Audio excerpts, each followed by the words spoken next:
it's not an easy task. I suppose the interesting thing here, Gary, is the mixture of languages and things.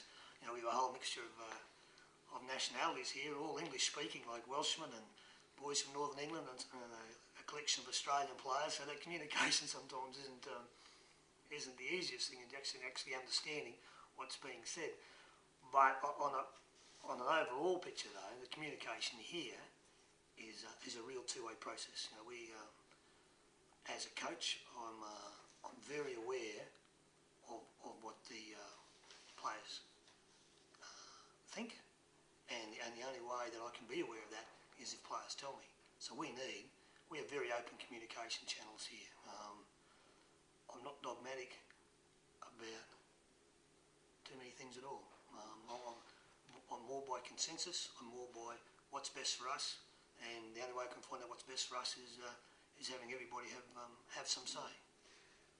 So in the real world, that's what you really hope. But there is players who are not going to communicate. They're silent people, aren't they? I mean, they come in here and talk to the head coach. In your office here, it can be a daunting task for them. So you yourself, when you're talking to someone like that, you'd be talking to them on the field. I mean, do you have little sort of tricks that how you want to talk to players? Well, I think the most important thing about that is you do talk to players. As you say, some people go to a team meeting and not have much to say at all. You know, they'll sit back and they'll have their thoughts. So it's my responsibility to go and find out players who won't say something at a team meeting. It's my responsibility to go and find out what they are thinking, what they do. So the effort I make is to go and talk to every player, and to talk to every player about not only about his footy, about how he's travelling in his world outside the football as well, because that has so much influence and so much bearing on what he does. So yeah, communication is different for every person, but here I try to make a very conscious effort that I'm talking to every player, and that every player, whether he's number one in the squad or number 25 in the squad, he's got a voice in this place, and he knows he can talk to me, and I'm certainly hoping that I can go and talk to him. Just going back to what you did say there about all players have different sort of problems. A lot of them are from Australia and they're living in a strange country. They've mostly got wives and girlfriends here. You have to be aware of all their situations, their little problems, and because it can upset the balance of a performance in a football team. So you have to understand that. Do you get involved? Get involved is probably not the right way to say, but I'm aware, if that makes sense. I understand families. I have a family of my own, and I understand how much that can impinge upon how I perform in my role. So I just know that there are players who have family problems, or not family problems, but they have families, and then that has a whole set of influences upon them. You know, families have demands, and the prime responsibility of any young person is to his family. So as a coach, I need to be aware of that, and if they've got issues and things that revolve around their family, then I need to be acutely sensitive to those needs, and I try to do it. You have to build a trust with the players and a respect. Even though you are their coach, their head coach, they have to respect you, and you respect them, so that as far as the communication goes, it's open, and you're ready to talk at any time to solve any sort of problems that they have. That's a part of being the head coach? Certainly. It's a mutual thing, Gary. We talk about trust and those sort of stuff here.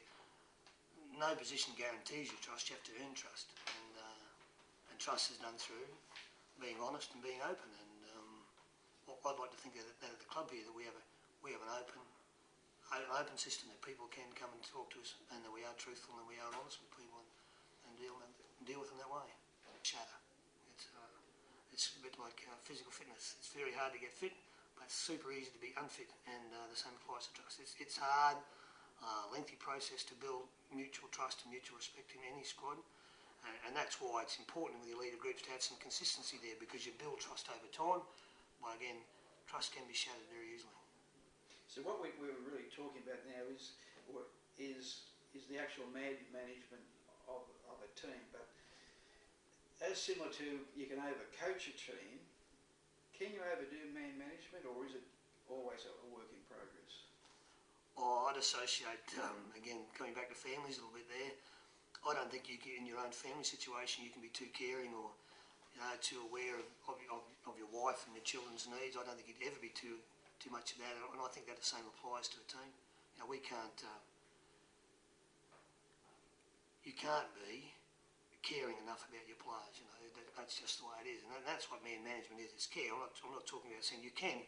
I'm certain over man manage if you too many rules, too many routines, or too much of that sort of stuff. You can put yourself into a situation where you create problems for yourself.